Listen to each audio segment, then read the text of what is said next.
always talk about this stupid, filthy little monkey. What was his name? Harambe? No matter. He was nothing more than a vile, worthless, repugnant little ape. And if I'm being honest, he deserved... no, it deserved to die. Its death was a blessing. Death to Harambe! No more monkeys!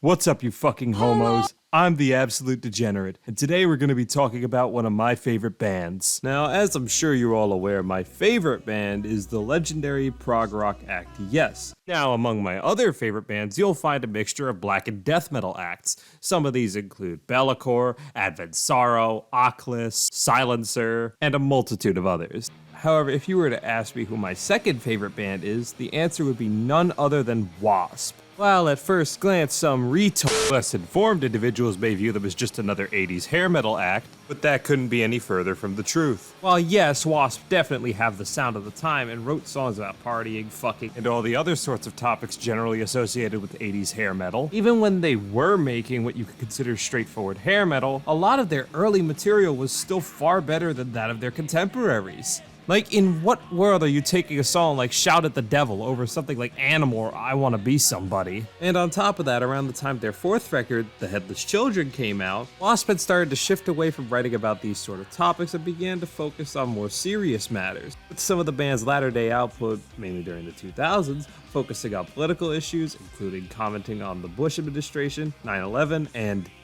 globalism. God, just saying that word makes me want to vomit. But hey, even if after hearing that you still think W.A.S.P. is nothing more than a hair metal band, well, I've got one thing to tell you. However, before W.A.S.P. had completely transitioned to political and social commentary, the band would create their magnum opus, an album that I not only consider one of the best metal albums ever recorded, but one of the best albums of all time, period. This album, as if it isn't obvious already, is 1992's The Crimson Idol. Where do I begin with this thing? Well, I suppose a little background on the album wouldn't hurt.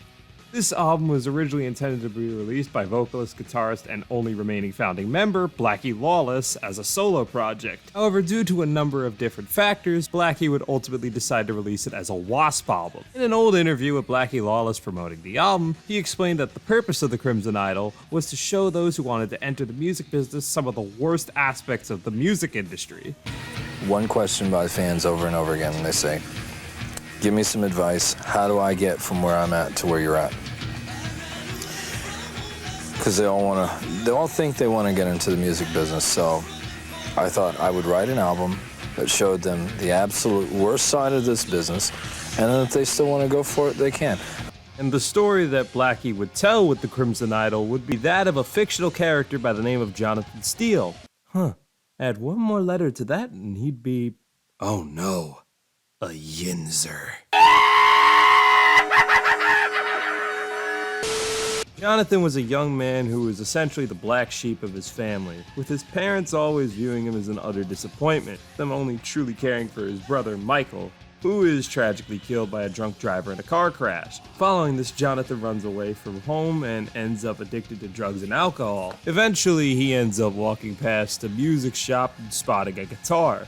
This ends up giving him the desire to become a rock star, with him smashing the window with a bottle of whatever type of hard liquor he was drinking at the moment, and taking the guitar. Long story short, Jonathan eventually ends up meeting Chainsaw Charlie, a major record label executive, and as he says of the song named after him, I'm a cocksucking asshole, that's what they call me. Charlie ends up promising to make Jonathan a star, as well as introducing him to his new manager, Alex Rodman.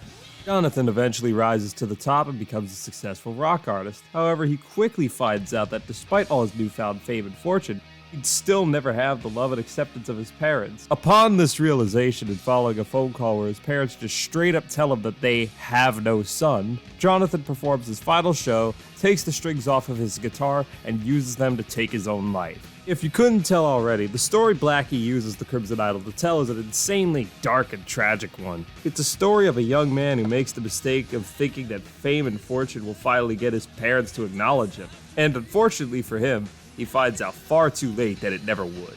But enough about the concept for a second. Sure, it's an integral part of this album, but that alone is not what makes this album the masterpiece that it is. How is the actual music? Well, for a lack of better words, this album features the best material Blackie Lawless has ever written. A great concept alone doesn't make for a great concept album, and this album gets that message crystal fucking clear. Blackie was clearly focused on making great songs first, and using said great songs to tell his story. Like, sure, it doesn't exactly fit in with a lot of W.A.S.P's earlier albums, mainly because it wasn't initially meant to be one. However, at its core, it still carries the spirit of a W.A.S.P record, even if Blackie is, for lack of better terms, the auteur.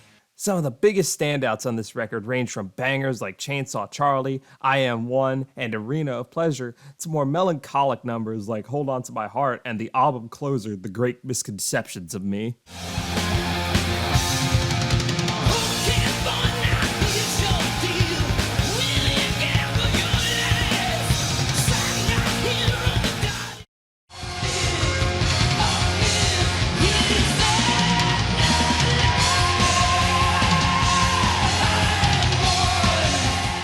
And what's truly impressive is that this album not only manages to convey the sad and depressing tone of its story, but it somehow still manages to have some of W.A.S.P's catchiest songs in spite of said melancholic tone. One of the best examples of this is the aforementioned album closer, The Great Misconceptions of Me.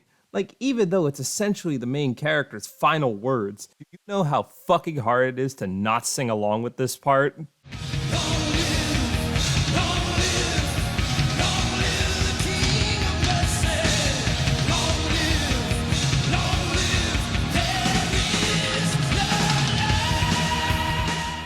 There's a number of segments like this that are repeated throughout the album, such as but not limited to Red, Crimson, Red, and I Just Wanna Be / I Don't Wanna Be the Crimson Idol of a Million Eyes.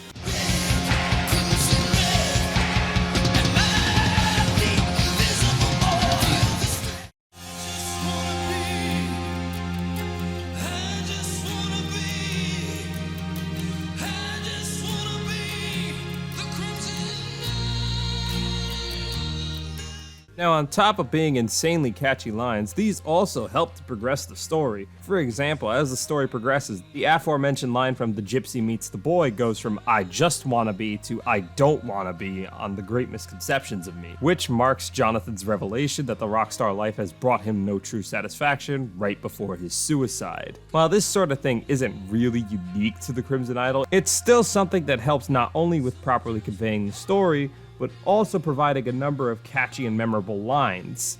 And on top of that, you have the fact that this album features what's easily Blackie Lawless's best vocal performance, period. Throughout the album, Blackie gives a strong, highly emotional performance that a record of this nature inherently demands. And as if that wasn't based as fuck as is, there's also the fact that Blackie easily hits some of the highest notes he's ever hit on this album.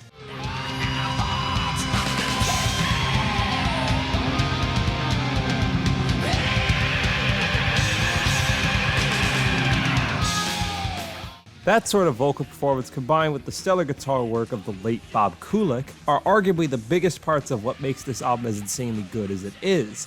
Like, sure, as I've mentioned earlier, this album is not exactly the same instrumentally as W.A.S.P's earlier work, mainly in part due to the absence of guitarist Chris Holmes, who Blackie would later reunite with, but much like a flaming homosexual in Indonesia, that wouldn't last long. However, one, as I outlined earlier, this sort of difference isn't enough to truly prevent it from feeling like a W.A.S.P record, and two, Bob Kulick, if you couldn't tell already, is no fucking slouch. With this album featuring some of W.A.S.P's best guitar work, be it the main riff from Arena of Pleasure, or the insanely memorable first riff on Chainsaw Charlie,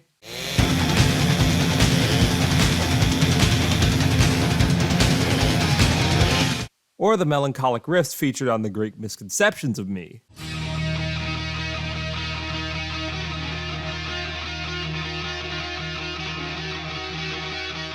Put simply, there's no shortage of great riffs on this record, and I wouldn't change a single thing about them. Anyway, if it wasn't obvious enough, I could go on for hours about just how great this album is. But to avoid repeating myself like a bumbling autist, I'm just gonna give my final thoughts on this exceptional album. What more can I say? The Crimson Idol is not only W.A.S.P's best album, but one of the best metal records ever written.